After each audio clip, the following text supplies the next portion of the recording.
It's supper time in the Skinnerd kitchen, the Skinnerd Pampered kitchen, and I just wanted to show you one of the handy things you could do with the grill and griddle. Now I've preheated it tonight. I've got the grill plates on.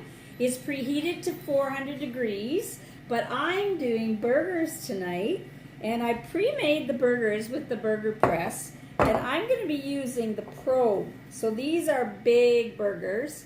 And I want to show you what you do. You put the probe in. As I said, I preheated it. And then I'm going to just set the burger on there. Now I don't really want to burn myself. So I'm just going to turn this around so I can see what I'm doing. Put in the burger.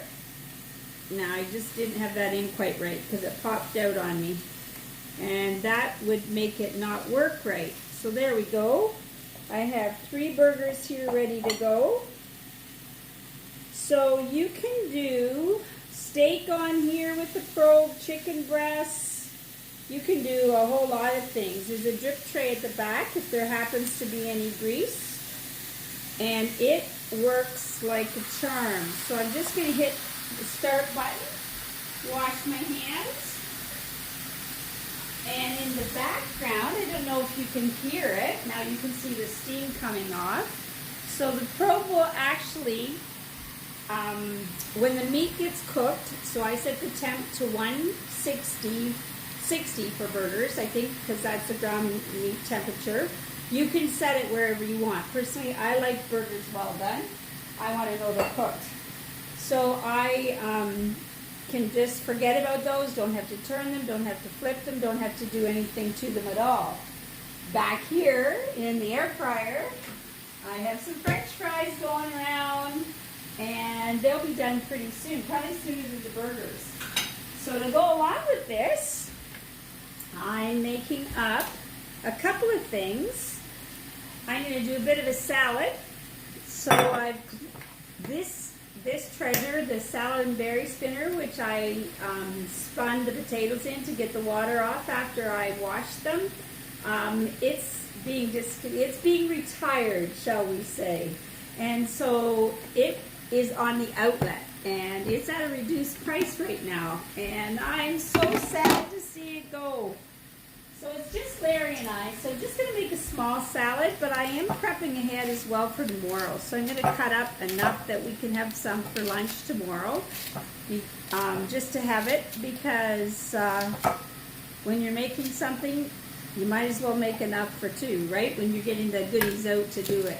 So I'm just using the salad choppers for the lettuce, and I'm using the small glass mixing bowl because I can put a lid on this.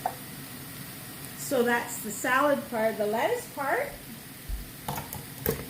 I'm going to put a few peppers in it. So I'm just going to use the quick slice and dice up some pepper. First things first though, got to clean the pepper out, right? I think you guys have seen me use the scoop loop, but I'll show you again anyway. So honestly, for just Larry and I normally would not get if I was just doing a few bits of pepper, but I'm actually prepping a veggie tray. So I'm going to cut the whole thing up. I've got my Santoku knife, and I'm just going to cut it into wedges. And I like the yellow because it's just a nice color for the salad. So I don't want slices for my salad. I want diced for my salad. So I'm going to take half of my slices, and I'm going to turn them the other way and dice them up. So you'll see how nice and diced they are. I'll sprinkle them on a salad. My burgers are almost done here, but I'm also going to slice the rest of this up because I'm putting some of these on a veggie tray. That prep ahead thing again. When you've got the stuff out, you might as well prep it.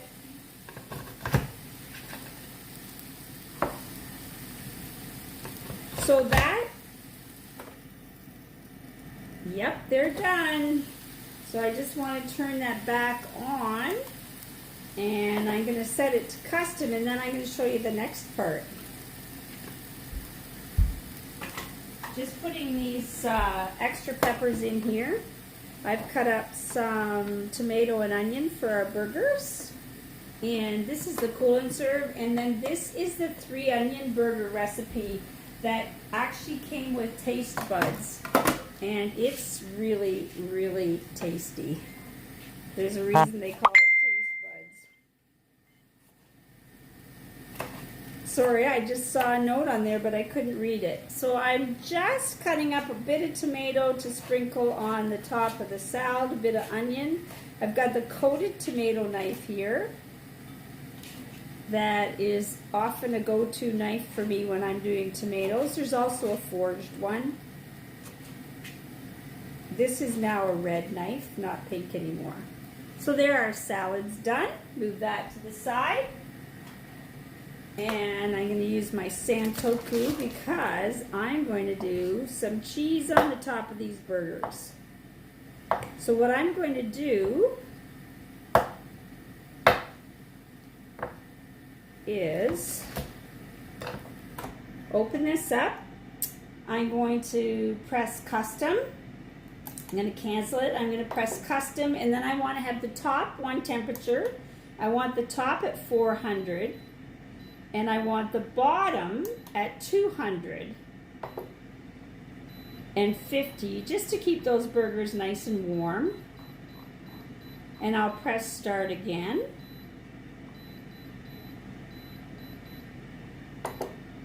And it will heat up, and I'm just going to set my cheese on top.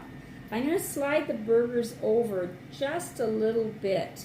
I don't know whether you can hear. I'm going to move this so you guys can see what I'm doing. Sorry about that. I've got a small angle on here tonight. So let's have a look at these burgers. And I'm just going to set cheese on them all. So the bottom just keeps it a little bit more and warm, and then the top is actually, I'm gonna move it down. Now normally it keeps the heat right intact, but because I was a little slow on the draw, it is a little slow on the draw with the heating. So I don't want it to touch the cheese, because I'd lose the cheesy goodness. So I want this on top. I just touch it and it can go loose like that.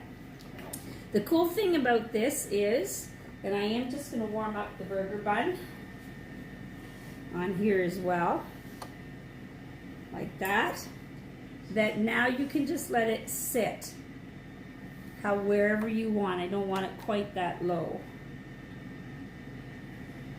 And it will melt the cheese.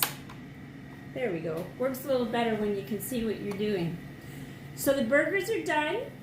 The fries have 3 minutes. I'm just melting the cheese on top of them now. And I'm going to grill that burger bun a little bit. And then it's hamburger and fresh homemade fries in the Skinner household tonight. And I wanted to share with you what I put on the fries this time.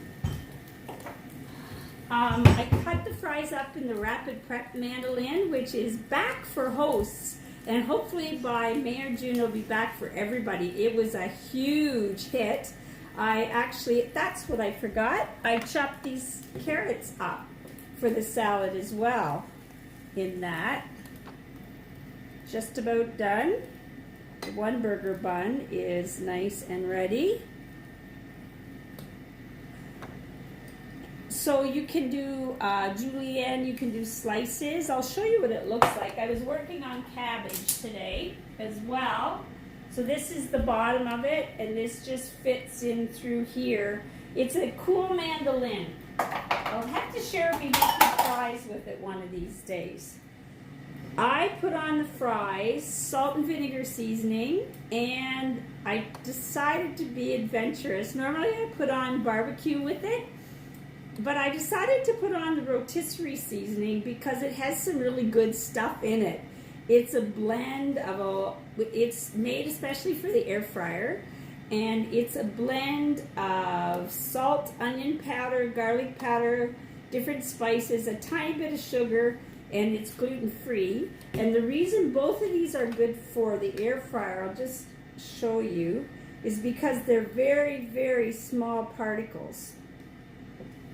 Hopefully, maybe you can't see that. So they don't, A, they don't fall off the whatever it is you're baking, and B, they don't burn in the air fryer. So let's check these burgers.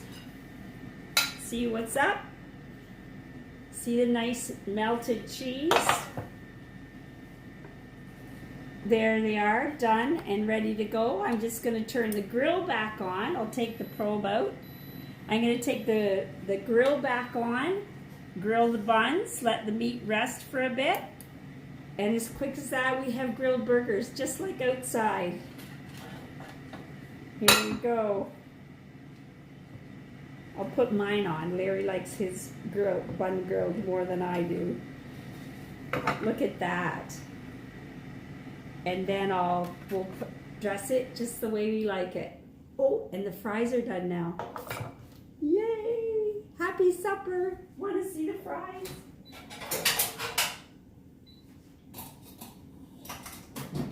I love air fryer fries right here in the basket. I'll post a picture, everybody. Have a wonderful night. Bye.